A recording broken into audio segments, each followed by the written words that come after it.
घासरे काकर पड़िले केही जणे भाव विह्वल हुए। जानती किए से? तार मने पड़े एई बेले देखा होइतिला ता प्रिय मनीष सह। एबे सबुथर परी एई शीत आसे, काकर भी पड़े, हेले से मनीष बदली सारिलाणी ता सहर। पृथ्वीर कौ कोणरू जदि रक्तरे भिजी जाए प्रेम पक्षीटे, आउ जणे आलोक वर्षरे दूरे रही मध्य कड़ लेउटा थाए। निद किंतु धर छुआ दुहे नहीं। जगत जगार दुख ही तार केवल पुंजी। से निजे पछे भोगुथाए जावतीय प्रेम, किंतु आउ कहा प्रेम रे गाढ़ता देखी ताकू सबुथर छुई जाए ए शीतल पवन।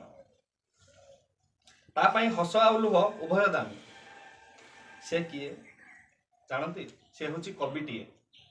खाली कवि नुहे म, किछि गोटे लेखुथिबा आंकुथिबा आउ गाउथिबा मनीष माने खूब भावप्रवण आ खूब सरल।